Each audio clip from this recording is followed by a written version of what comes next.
Dr. Yasin. Assalamualaikum dokter. Waalaikumsalam warahmatullahi wabarakatuh, Mbak Neneng. Ya, senang sekali bisa ketemu lagi ya. Siap. Saya setiap kali ketemu sama Dr. Yasin ini bawaannya pengen cek nih ya. Sehat ya dokter hari ini ya? Alhamdulillah, alhamdulillah. Mudah-mudahan semua pemirsa juga sehat ya. Amin, amin. Hari ini kita bahas tentang hipertensi, kemudian dalam rangkaian peringatan Hari Hipertensi Sedunia. Mengukur atau ukur tekanan darah Anda secara akurat. Saya khawatir jangan-jangan saya ngukurnya nggak akurat nih. Yang akurat ini yang bagaimana? Dokter Yasin mungkin bisa disampaikan kepada kawan perkasa terkait dengan hipertensi, kemudian ukuran yang akurat itu bagaimana dokter? Ya, terima kasih Mbak Neneng. Jadi untuk memperingati Hari Hipertensi ini kita melakukan edukasi ya ke beberapa tempat, kemudian juga ke beberapa kelompok masyarakat ya. Kemarin kita sudah memberikan penyuluhan kepada kelompok masyarakat lansia, lanjut usia, karena bertepatan dengan Hari Lanjut Usia pada tanggal 29 Mei ya. Kemudian tema untuk Hari Hipertensi pada tahun ini itu adalah ukur tekanan darah dengan akurat, kontrol dengan baik, dan kunci hidup sehat sepanjang usia. Jadi kalau misalkan kita bisa melakukan pengukuran secara akurat dan dilakukan secara kontrol dengan baik, maka kita bisa memperpanjang usia ya, katanya seperti itu. Kemudian untuk mengukur akurat itu, yang pertama adalah sebaiknya bagi mereka yang ingin memeriksakan diri dan mengukur tekanan darah, 1 jam sebelum diperiksa itu sebaiknya tidak minum alkohol, tidak minum kopi, ataupun tidak minum obat-obat flu biasanya, dekongestan dan sebagainya, karena dikhawatirkan obat-obat tersebut akan mempengaruhi tekanan darah. Kemudian setengah jam sebelum diukur, diperiksa, itu juga sebaiknya kepada mereka untuk duduk dengan tenang ya, duduk dengan tenang, kemudian tidak sedang dalam kondisi tidak melakukan tidak melakukan aktivitas fisik ya, seperti olahraga ataupun berlari ya, sebagainya seperti itu. Kemudian pada saat 5 menit sebelum ditensi mereka harus duduk dengan tenang ya. Kemudian posisi pada saat diperiksa sebaiknya juga duduk ya, tidak berbaring tapi duduk, sebaiknya idealnya duduk. Kemudian tangan disejajarkan dengan posisi jantungnya, kemudian kaki juga telapak kaki menapak pada lantai, tidak menyilang ya. Dan pada saat diperiksa tensinya itu sebaiknya tidak berbicara atau banyak berbicara seperti itu. Kemudian setelah ditensi itu, diukur tensinya sebaiknya diulang ya, 1-2 menit berikutnya. Jadi nanti yang akan dinilai adalah rata-rata dari 1 sampai 3 kali pemeriksaan tensinya tadi. Itu baru bisa dikatakan akurat. Ya betul, itu, ya betul. Ya. Jadi kalau misalkan baru datang ini udah nggak stabil, ngos-ngosan, cek, ini bisa berpengaruh ya dokter? Betul. Jadi beberapa kondisi bisa meningkatkan tekanan darah seperti tadi, misalkan habis melakukan aktivitas fisik. Kedua juga tempat ya. Jadi ada istilah namanya white jacket. Jadi kalau misalkan pasien datang ke rumah sakit, mereka tekanan darahnya juga lebih tinggi dibandingkan kalau misalkan tekanan darahnya diukur di rumah ya. Sehingga untuk pengukuran tekanan darah itu yang diharapkan sebetulnya kalau misalkan bisa dilakukan di rumah akan lebih baik, karena sesuai dengan kondisi daripada pasien itu sendiri ya.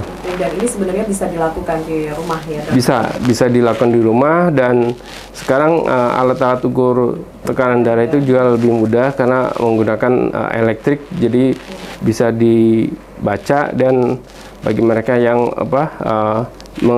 ingin melakukan pengukuran tekanan darah bisa diajarkan secara singkat ya.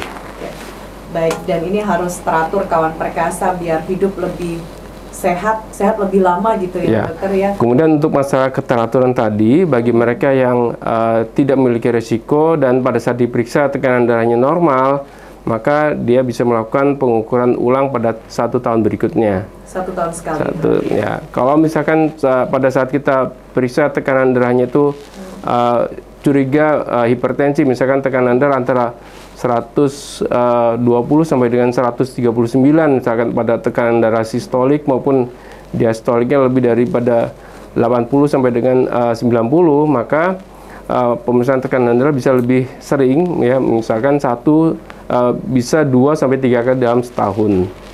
Nah, kemudian kalau mereka-mereka yang beresiko, misalkan ada resiko hipertensi, resiko dislipidemia, resiko obesitas, resiko kehamilan, maka pengukuran tekanan darah harus lebih sering lagi. Lebih sering lagi. Ya. Itu kawan perkasa, mungkin selama ini belum begitu paham, jadi nggak cek kalau misalkan nggak sakit. Biasanya kalau nggak ke dokter nggak tensi gitu ya dokter ya? Betul, jadi pada penderita hipertensi ini kan silent killer, silent disease ya, jadi hampir tidak ada keluhan kalau memang tidak mengganggu organ-organ vital ya. Jadi yang sering kita tangkap pada saat mereka datang ke rumah sakit ada misalkan pada saat kondisi tidak sadar sebagai bagian dari komplikasi dari hipertensi, misalkan kena stroke ya, kemudian tiba-tiba mereka datang dengan keluhan nyeri dada, pada saat diukur ternyata tensinya tinggi ya. Kemudian juga mereka berdebar, misalkan pada saat berdebar mereka datang ke rumah sakit atau ke fasilitas kesehatan, setelah diperiksa ternyata tensinya juga tinggi. Jadi penyakit yang hampir tidak dirasakan pada awalnya, namun pada saat diperiksa ternyata lebih tinggi. Jadi yang dinamakan hipertensi adalah apabila tekanan sistol lebih dari 140 dan tekanan diastoliknya lebih dari 90. Nah, itu dikatakan hipertensi. Kita berbicara hipertensi sendiri, akibat dari hipertensi ini apa yang akan terjadi, dokter? Ya, tadi sudah saya sampaikan sebetulnya kalau misalkan kita tidak berusaha untuk memperbaiki tensi kita, maka akan timbul komplikasi. Timbul komplikasi yang pertama adalah ke organ jantung. Ke organ jantung, misalkan pada akhirnya jantung itu akan membesar, kemudian timbul jantung koroner, bisa juga timbul infak. Jadi namanya apa, penurunan daripada fungsi jantung akibat suplai darah dan suplai oksigen ke otot-otot jantung yang menurun. Kemudian ada gagal jantung kronik ya. Kemudian ada gangguan irama jantung. Kemudian bisa juga timbul gangguan akibat daripada pembuluh darah di ginjal, yaitu penyakit ginjal. Awalnya mungkin akut, tapi pada akhirnya menjadi penyakit gagal ginjal kronik ya. Kemudian di sistem di sistem cerebrovaskuler bisa timbul namanya penyakit stroke ya.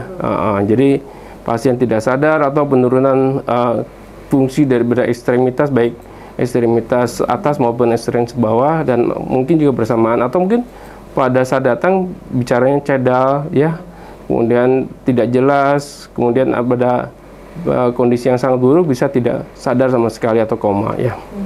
Kemudian pada mata bisa timbul kebutaan ya, bisa karena gangguan vaskulernya, bisa juga timbul karena lensanya ya, seperti itu. Kemudian untuk pembuluh darah bisa juga pada gangguan pembuluh darah, baik itu terutama di pembuluh darah perifer ya, itu bisa timbul rasa nyeri atau pada akhirnya bisa timbul bisa timbul bengkak dan gangguan sirkulasi darah di pembuluh darah tersebut ya. Oke. Baik, begitu pentingnya ternyata kawan perkasa kita untuk rutin cek agar tidak terjadi komplikasi yang seperti ini. Mungkin banyak yang belum menyadari ya dokter, kalau ternyata cek atau mengukur tekanan darah ini sangat penting bagi kita. Apa yang keuntungan ketika kita mengukur secara rutin ini dokter? Jadi sudah saya jelaskan bahwa penyakit hipertensi itu banyak ya, kita banyak dijumpai di masyarakat. Ya. Untuk insidensinya di seluruh dunia kira-kira 30% ya, jadi kira-kira 30%. Dan untuk gendernya, berdasarkan gendernya, untuk laki-laki ada 1 di antara 4 laki-laki menderita hipertensi. Kemudian untuk yang wanita 1 di antara 5 wanita menderita hipertensi. Kemudian jumlah secara angka ya, paling tidak itu kurang lebih hampir 1,3 miliar di seluruh dunia ya. Dan untuk di Indonesia mungkin angka yang bersama sekitar 30% tadi ya, seperti itu. Kemudian mengapa penting ya hipertensi itu? Karena sekali lagi sering didapatkan di pasien-pasien itu dirawat jalan ataupun dirawat inap, dan seringkali menimbulkan komplikasi, dan yang paling kita khawatirkan adalah akibat komplikasinya tadi seperti itu. Dan sekali lagi karena tidak ada keluhan di awal, maka kita sebut sebagai suatu penyakit dengan silent killer. Kemudian deteksinya lebih mudah dan murah sebetulnya, asal kita mau, ya, seperti tadi yang sudah saya jelaskan di awal. Kemudian membutuhkan panduan terapi, ya, dan itu sebetulnya sudah banyak didapatkan dari fasilitas-fasilitas kesehatan, terutama di fasilitas kesehatan terdepan seperti puskesmas ataupun di praktek-praktek swasta, ya. Kemudian bisa dicegah sebetulnya, asalkan kita tahu apa yang bisa dilakukan untuk mencegah hipertensi, ya. Kemudian berdasarkan pengamatan, ternyata banyak pasien-pasien yang tidak mau mengikuti anjuran daripada tenaga kesehatan karena pasien sering merasa saya tidak merasa apa-apa dan jadi saya tidak perlu minum obat dan saya tidak perlu melakukan apa-apa karena tidak ada keluhan yang berarti, ya. Itu yang baik.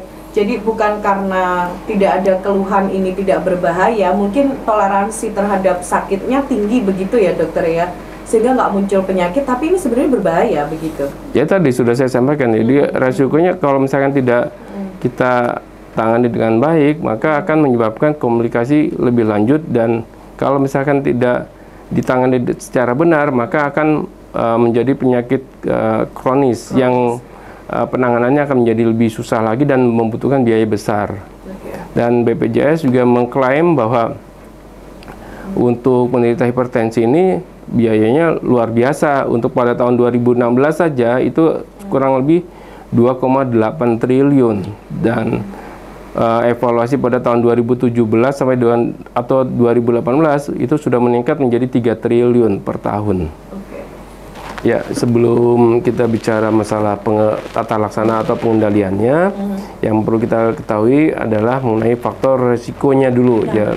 Jadi sudah ditanyakan sebetulnya faktor resiko itu kita bagi menjadi dua. Jadi faktor resiko yang bisa dimodifikasi dan faktor resiko yang tidak bisa dimodifikasi. Faktor resiko, sebelum kita bicara tentang faktor yang bisa dimodifikasi, kita bicara dulu tentang faktor yang tidak bisa dimodifikasi. Faktor yang tidak bisa dimodifikasi misalnya usia. Ya, faktor usia atau faktor umur, ya. Memang biasanya penyakit hipertensi meningkat pada usia-usia yang lebih lanjut, ya, biasanya. Namun tidak menutup kemungkinan pada usia-usia muda juga bisa terjadi, ya. Kemudian faktor gender antara laki-laki dan wanita tadi sudah saya sampaikan hampir tidak ada bedanya. Jadi sama kurang lebih 30% tadi, ya. Kemudian untuk faktor riwayat keluarga atau genetik, kalau mereka yang punya riwayat menderita hipertensi, kemungkinan juga bisa menurun pada keturunan yang ada di bawahnya. Kemudian risiko yang dapat dimodifikasi, misalkan ada faktor berat badan atau obesitas atau kegemukan, ya. Saya senang dokter lihatnya. Jadi dengan menurunkan berat badan, ya, maka resiko untuk menderita hipertensi juga menjadi menurun. Kemudian untuk merokok, bagi mereka-mereka yang masih merokok sebaiknya segera berhenti untuk merokok agar hipertensi bisa dicegah atau diturunkan resiko komplikasinya. Kemudian berikutnya adalah kurang aktivitas fisik bagi mereka-mereka yang malas bergerak atau mager tadi, ya, mager gerak, malas untuk beraktivitas, maka ini bisa kita sarankan untuk melakukan aktivitas yang sehat, ya. Diharapkan mereka bisa melakukan olahraga minimal, ya, 30 menit sehari. Sehari 30 menit. 30 menit sehari. Apapun jenis olahraganya, ya, aktivitas olahraganya apa saja, ya, dan disesuaikan dengan usia, ya. Kalau usia muda mungkin masih bisa segalanya, ya. Jadi mulai dari jalan, kemudian jogging, lari, bersepeda, ya, atau kalau ada gym, gitu, bisa juga, ya, seperti itu. Bisa juga misalkan ada olahraga kalau di luar mungkin dayung dan sebagainya, misalkan seperti, atau malah yang mungkin sambil relax, ya, dance, ya. Jadi dansa katanya juga bisa dianggap sebagai suatu tindakan olahraga.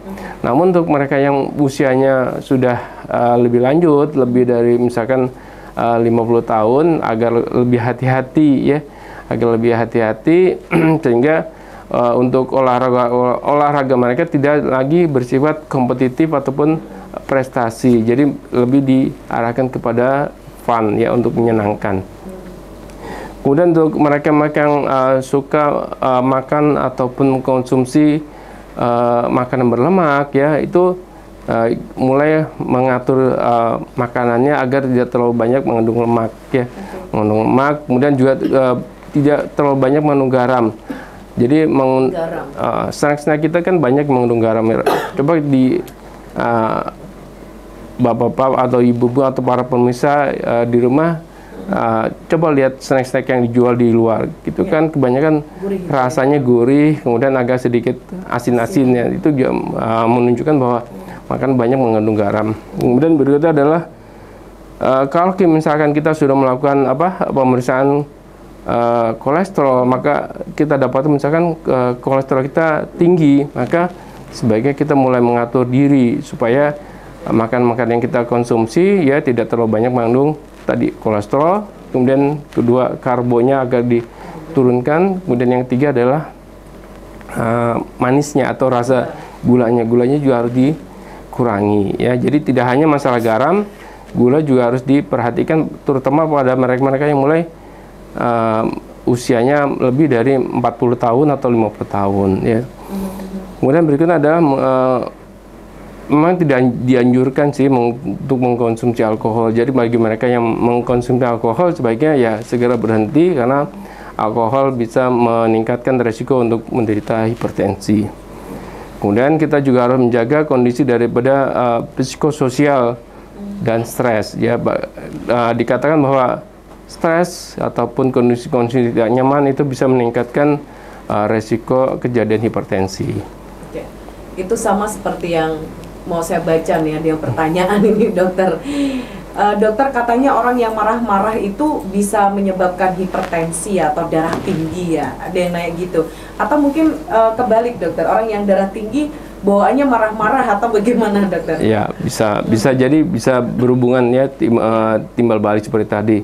Bagi mereka-mereka yang sering mempunyai atau berkarakter pemarah ya, itu juga sering kali meningkatkan tekanan darah tingginya melalui mekanisme neuropsiko sosial ya tadi, seperti tadi, yaitu bisa meningkatkan tensinya. Kemudian bagi mereka yang menderita hipertensi, mungkin kalau gangguan tensinya tadi menyebabkan rasa tidak nyaman pada dirinya, itu juga menyebabkan orang tersebut mudah marah seperti tadi, seperti itu.